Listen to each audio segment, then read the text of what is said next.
आज का प्रकरण है अपभ्रंश और पुरानी हिंदी का संबंध। हिंदी की उपभाषाओं का परिचय, काव्य भाषा के रूप में अवधि का विकास, वृज का विकास, खड़ी बोली का विकास।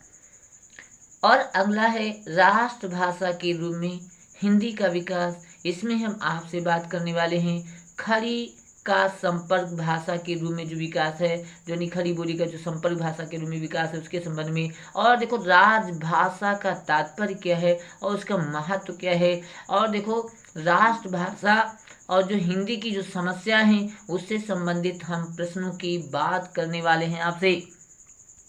उससे पहले अगर आप अभी तक हमारे चैनल को सब्सक्राइब नहीं किया है तो जरूर कर लें और वीडियो को लाइक करें, साथ ही शेयर भी करें। चलो अच्छा चलते हैं प्रश्नों की श्रृंखला की ओर।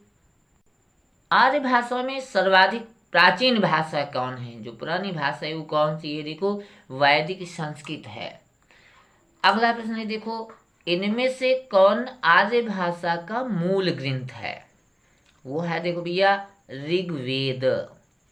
अगला प्रश्न देखो इनमें से कौन सर्वाधिक नई भाषा है? तो इनमें से जो विकल्प में से है कौन है? अपभ्रंश है। और देखो एक और बात है, इनमें से जो विकल्प दिए हैं तो उनसे संबंधित आपको हमारी जो वीडियो मिलेंगे वो सारी जानकारी वहाँ पर आपको मिलती रहेगी। यदि हम इसमें से जो विकल्प उनके विषय में चर्चा करते रहेंगे तो बहुत लंबा वीडियो बन जाएगा।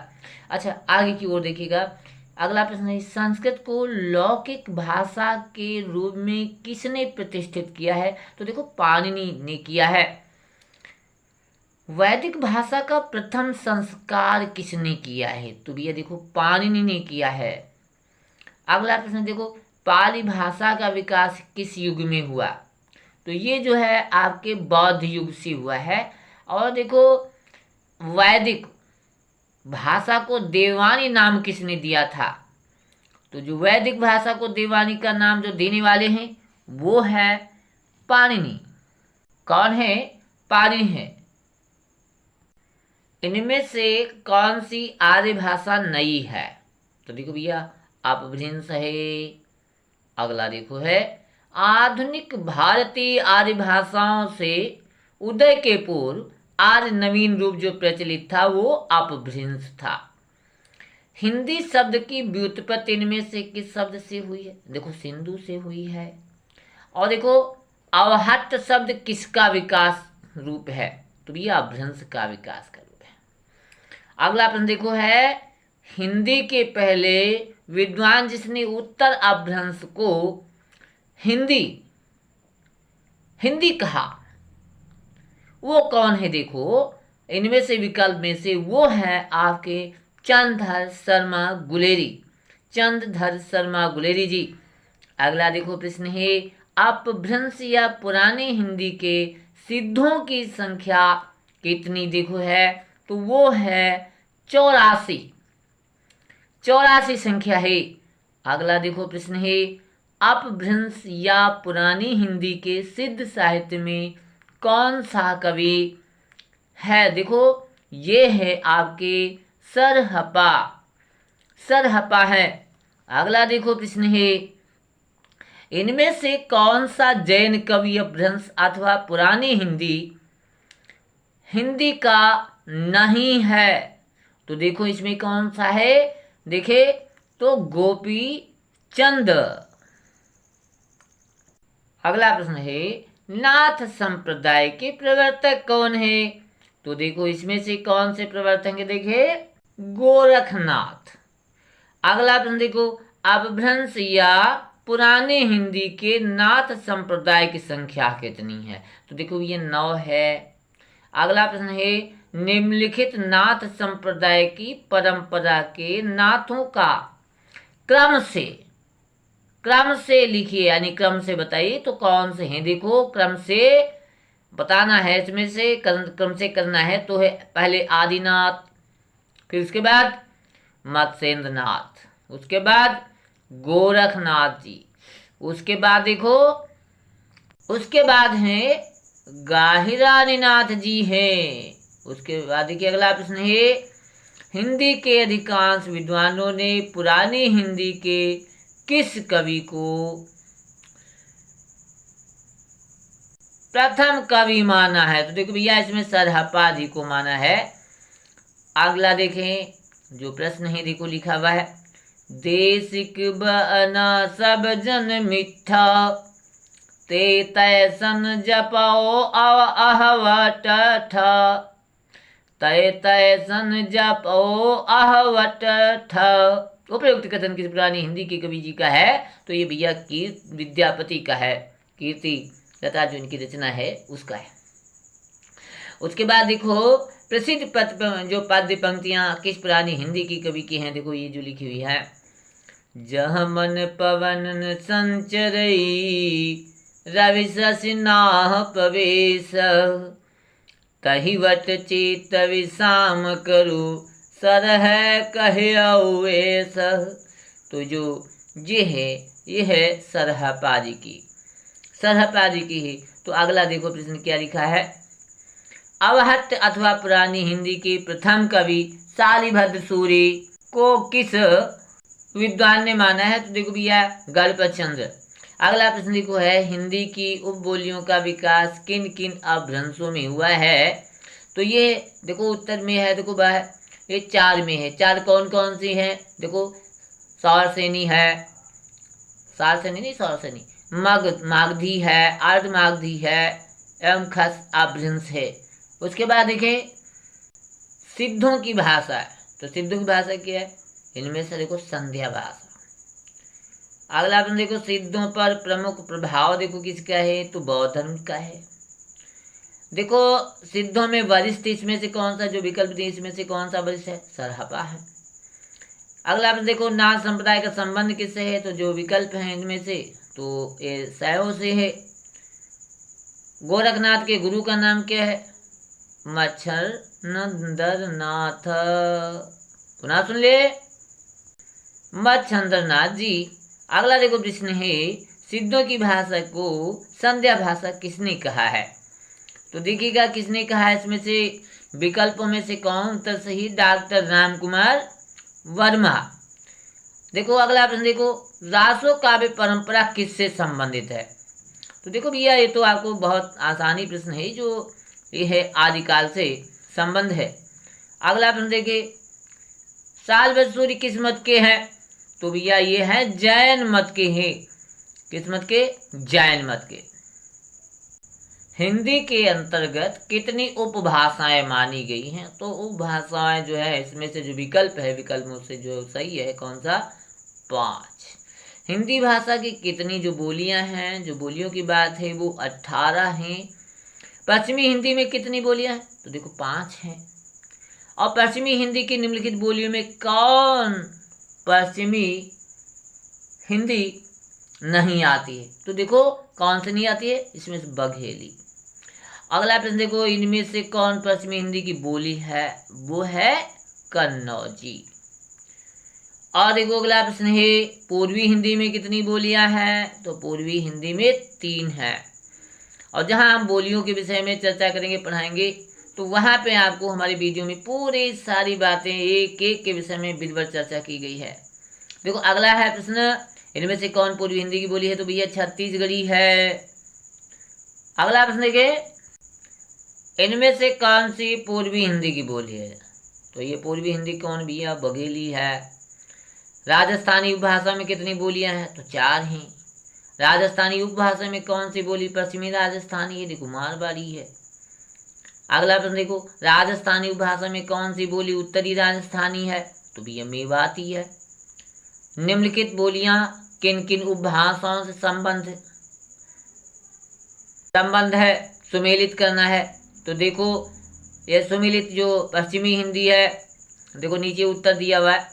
जो पश्चिमी हिंदी है वो कहाँ से? यानी बुंदेली से। और पूर्वी हिंदी बघेली, पहाड़ी हिंदी गढ़वाली, बिहारी हिंदी मैथिली। अच्छा देखो अगला प्रश्न दिया है, बिहारी उपभाषा में कितनी बोलियां हैं? तो भैया इसमें देखो 3 है। अगला है प्रश्न, पहाड़ी हिंदी उपभाषा में कितनी बोलियां हैं? तो इसमें से 3 है।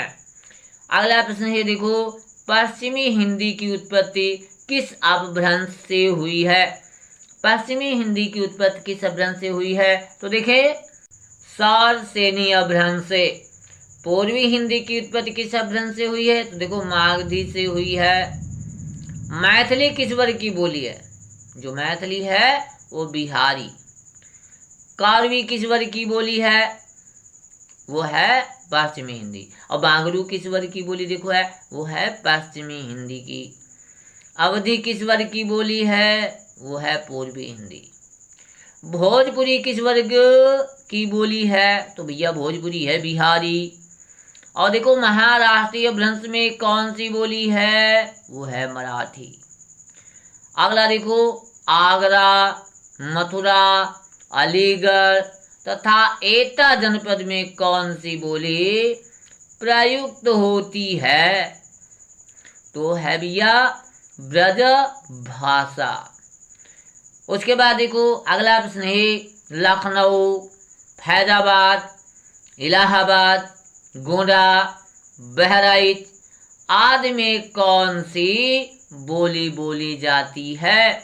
तो भैया इसका उत्तर है अवधी भाषा। कौन सी? अवधी भाषा। देखो अगला प्रश्न है मुरादाबाद, मेरठ, सहारनपुर, देहरादून आज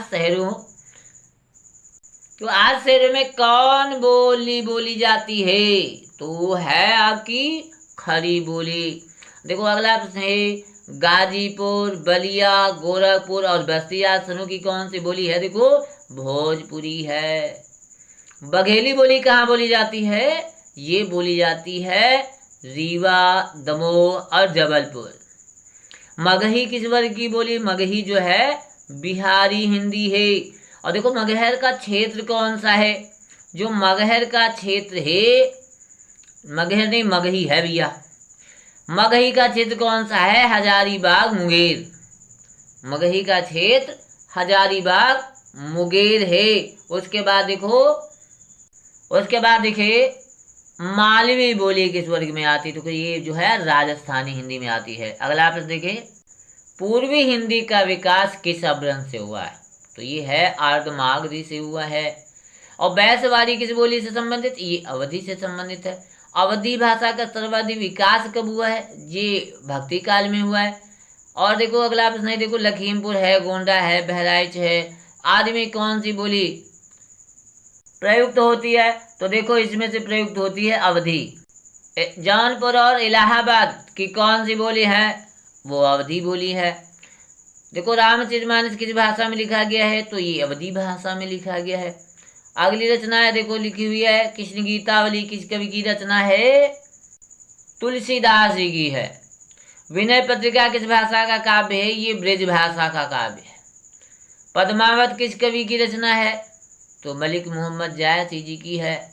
जायसी जी है। अगला देखो पद्मावत किस भाषा में लिखा गया? जो पद्मावत है वो भी अवधी भाषा में लिखा गया है। चित्रावली किस कवि की रचना है और उसकी भाषा के है? तो ये जो चित्रावली है ये उस्मान की है और अवधी भाषा में लिखा गया है। प्रेमाखान काव्य परंपरा में किस भाषा का जो प्रयोग हुआ है? वो अवधी भाषा में प्रयोग हुआ है। देखो और अगला जो प्रश्न है इनमें से कौन सी रचना अवधी की नहीं है? तो भैया है भक्तमाल नाभा दास जी की। अच्छा और देखो अगला प्रश्न देखो रीतिकाल की अवधी कवि में इनमें से कौन देखो नहीं है? तो इसमें कौन नहीं है? केशव जी नहीं है। रीतिकाल की अवधि कवियों में इनमें से कौन से नहीं? ये ध्यान रखिएगा प्रश्न क्या कहता है। तो उसमें से जो है केशव जी नहीं है। तो अगला प्रश्न है मध्यकाल की भाषा में कौन सर्वोपरि है? तो भैया देखो ब्रज भाषा सर्वोपरि है। उसमें इसी का प्रचार प्रसार बोलबाला था। अच्छा अगला प्रश्न है इनमें से कौन सा शहर है जहाँ ब्रज भाषा का प्रयोग नहीं होता है? तो उत्तर है मेरठ, बदायूं, एटा, मैनपुरी की कौन सी भाषा है? तो वहाँ की ब्रज भाषा है। बरेली, काशीपुर, बुलंदशहर आदि जनपदों की भाषा कौन है? देखो ब्रज भाषा है। रीतकालीन काव्य में किस भाषा की प्रधानता सबसे अधिक है? तो है ब्रज भाषा। कृष्ण गीतावली रचना किस कवि की है? तो तुलसीदास जी की है रचना। देखो अगला जो लिखा हुआ है कितना बेहतरीन छंद की लाइनें है। भाषा बोले न जानही जिनके कुल के दास, भाषा कवि भो मंदमत, तहि कुल केशव दास। भाषा कवि भो मंदमति, तहि कुल केशव दास। ब्रजभाषा के संबंध में उपयुक्त पंक्तियां किस कवि की है? तो आपको देखो उत्तर देना है केशवदास। जो विकल्प है उसमें से केशवदास जी हैं। देखो अगला प्रश्न ही आपका लाने है, जिति देव बानी प्रगट है कविता की घात, ते भाषा में होए तो सब समझे रस बात। ये उपयुक्त पंक्तियां ब्रजभाषा की प्रशस्ति में किसने कही है? तो किसने कही भैया? देखो कुलपति मिश्र जी ने कही है। अगला प्रश्न देखिएगा, जो अगला प्रश्न है वो है, नीरस कविता त्रिविध है कवि सब कहत बखानी। नीरस कविता त्रिविध है कवि सब कहत बखानी, प्रथम देव बाणी बहुरी प्राकृत भाषा जानी। तो ये ब्रजभाषा की श्रेष्ठता के लिए पंक्ति किसने कही थी? तो ये भैया कृष्ण कवि जो थे उन्होंने कही थी। अगली देखो लाइने, भाषा ब्रज भाषा रुचिर कहे सुमित सब कोय, मिलय संस्कृत पारिश्यो पेयति प्रगट जुहोय। ब्रजभाषा की मिश्र सुर में प्रशंसा किसी कवि ने की है। दो कौन सा कवि है? वो है भिखारी दास। अगला प्रश्न है, मरुभाषा निर्जल तजी, करि ब्रज भाषा सौज, अब गोपालिया तेल हैं सरस अनुपम मौज।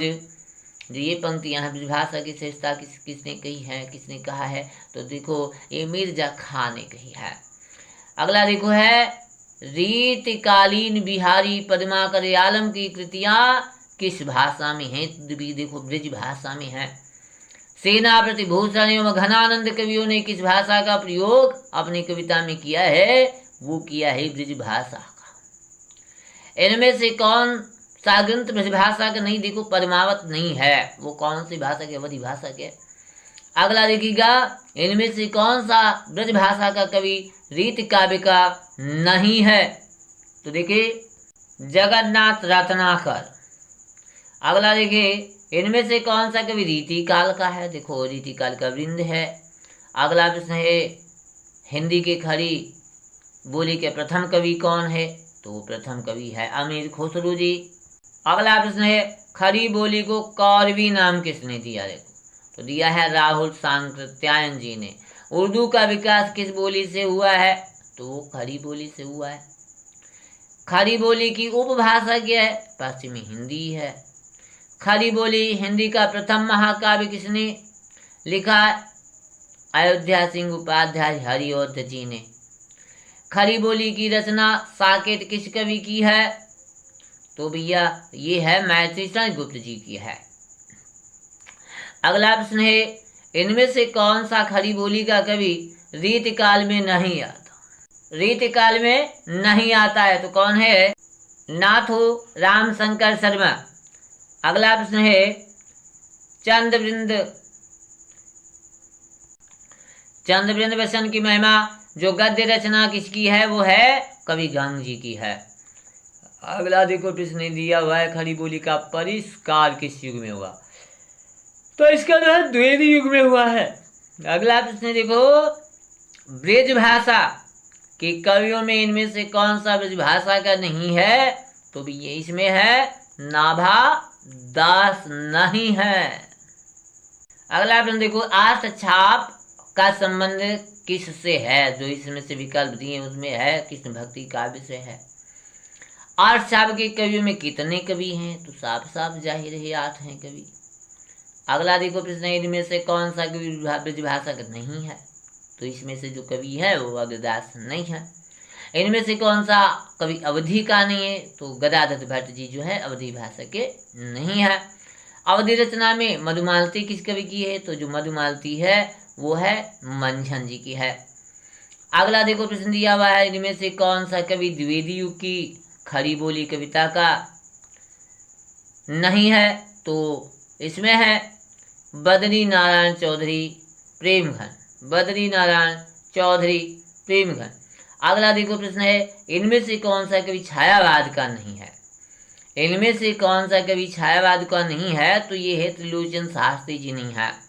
अगला देखिएगा प्रश्न है, इनमें से कौन सा कवि प्रगतिवाद का नहीं है? तो ये इसमें से प्रगतिवाद का कौन सा नहीं है? मुक्ति बोध जी नहीं है, मुक्ति बोध नहीं है। तो अगला प्रश्न देखो है, संविधान के अनुसार हिंदी को कौन सी भाषा का स्थान प्राप्त है? तो राजभाषा जो विकल्प है इनमें से कौन सा विकल्प सही है? राजभाषा। अगला देखो, राजभाषा का व्यवहार किस रूप में होता है? तो राजभाषा का जो व्यवहार होता है राजकीय प्रयोजनों के रूप में होता है। अगला प्रश्न है देखो, संविधान की अष्टम सूची में निम्नलिखित कितनी भाषाएं? 14। अगला देखिए, हिंदीतर आर्य भाषाएं कितनी? 4। संविधान में हिंदीतर आर्य भाषाएं कितनी? 9 है। हिंदीतर अनार्य भाषाओं में तमिल कहाँ बोली जाती है? वो तमिलनाडु में बोली जाती है। अगला देखो प्रश्न है, हिंदीतर अनार्य भाषाओं में तेलुगु कहाँ की भाषा है? तो जो तेलुगु भाषा है आंध्र प्रदेश की है। मलयालम किस प्रांत में बोली जाती है? वो मलयालम जो है केरल में बोली जाती है। कन्नड़ किस प्रांत की भाषा? जो कन्नड़ है कर्नाटक की भाषा है। उड़िया किस प्रांत की भाषा है? जो उड़िया है भाषा उड़ीसा की है। अगला प्रश्न है, असमिया किस प्रांत की भाषा है? आसाम की है। पंजाबी किस प्रांत की भाषा है? तो पंजाब प्रांत की है। उसमें देखो अगला है, कश्मीरी किस प्रांत की भाषा है? कश्मीर की है। अगला प्रश्न है, हिंदी है हम वतन है हिंदोस्तां हमारा नारा किसने दिया? हिंदी है हम वतन है हिंदोस्तां हमारा, जो ये नारा है तो किसने दिया था? तो इसका नाम है देखिएगा इकबाल जी। अच्छा, अगला प्रश्न देखो है, हिंदी शब्द की उत्पत्ति किस शब्द से हुई है? इनमें से जो विकल्प हैं उनमें से विकल्प से हिंद सिंधु से हुई है। अगला प्रश्न है, हिंदी दिवस किस तिथि को मनाया जाता है? तो इसमें से विकल्प है 14 सितंबर। जय हिंद का नारा किसने दिया था? सुभाष चंद्र बोस जी ने। इनमें से कौन नाम खड़ी बोली का है? तो देखो कौरवी का है। खड़ी बोली का कौरवी नाम किसने दिया था? राहुल सांकृत्यायन जी ने दिया था। खड़ी बोली के प्रारंभिक आचार्यों में इनमें से कौन सा आचार्य नहीं है? तो शिव प्रसाद सितारे हिंद नहीं है। अगला देखो प्रश्न है, रानी केत की कहानी किस प्रारंभिक आचार्य की रचना है? तो इसके जो लेखक है वो है ईसा अल्लाह खान। अगला प्रश्न की, राजा लक्ष्मण सिंह एवं राजा शिव प्रसाद सितारे हिंद किस युग के आचार्य हैं? तो ये कौन सा युग है? पूर्व भारतेंदु युग। अगला प्रश्न है देखो, खड़ी बोली का वास्तविक परिष्कार किस युग में हुआ है? तो द्विवेदी युग में हुआ है। अगला प्रश्न देखिएगा, सरस्वती पत्रिका का संपादन किसने किया? महावीर प्रसाद द्विवेदी जी। महावीर प्रसाद द्विवेदी जी ने किया। अगला प्रश्न देखिए, हिंदी प्रदीप पत्रिका के संपादक कौन थे? तो इसके संपादक हैं देखो बाल कृष्ण भट्ट जी। अगला प्रश्न, कामायनी महाकाव्य किस भाषा में है? जो कामायनी है वो खड़ी बोली में है। हिंदी के प्रथम समाचार पत्र उदंत मार्तंड के संपादक कौन थे? तो देखो संपादक कौन है? पंडित जुगुल किशोर शुक्ला जी। अगला देखिएगा, उदंत मार्तंड का जो प्रकाशन वर्ष क्या है? 1826। सरस्वती पत्रिका का जो प्रथम संपादक कौन था? वो कवि हैं, लेखक हैं श्याम सुंदर दास जी। श्याम सुंदर दास जी लेखक हैं। और देखो अगला है, हंस पत्र के जो संपादक कौन थे? प्रेमचंद जी थे। छायावादी की जो पत्रिका इंदु के संपादक कौन है? देखो जय शंकर प्रसाद जी। खड़ी बोली के प्रताप पत्र के संपादक कौन थे? वो थे गणेश शंकर विद्यार्थी। अगला प्रश्न है, उत्तर प्रदेश का सर्वप्रथम समाचार पत्र है बनारस अखबार। बनारस अखबार।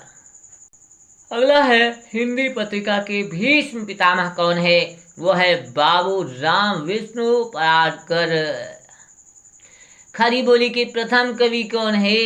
खुसरो जी, अमीर खुसरो जी।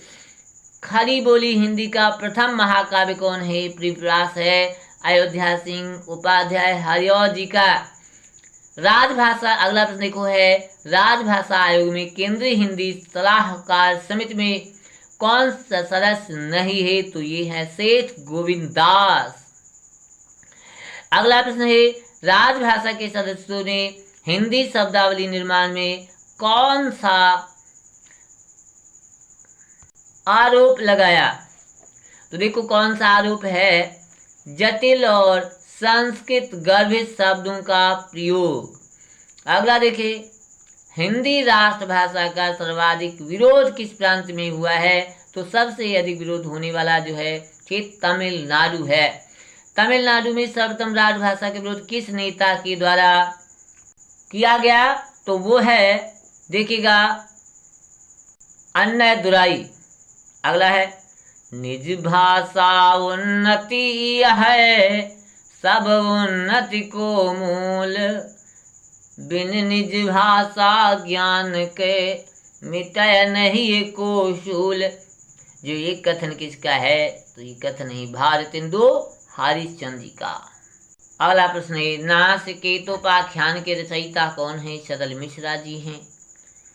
सुख सागर के लेखक कौन है? सदा सुखलाल जी हैं। अगला प्रश्न है, प्रेम सागर के रचयिता कौन है? लल्लू लाल जी हैं। भाषा योग वासिष्ठ के लेखक कौन है? राम प्रसाद निरंजनी। राम प्रसाद निरंजनी। अगला देखो, फोर्ट विलियम कॉलेज की स्थापना कब और कहाँ हुई थी? तो ये है सन 1800 कलकत्ता में। अगला प्रश्न देखो, नागरी प्रचारणी सभा की स्थापना कहाँ और इसके संस्थापक कौन है? तो इसके संस्थापक देखिएगा कौन है? श्याम सुंदर दास, वाराणसी श्याम सुंदर दास। अगला देखो है, हिंदी साहित्य सम्मेलन के प्रथम संस्थापक कौन थे? श्याम सुंदर दास जी थे। शेष अगले लेक्चर में।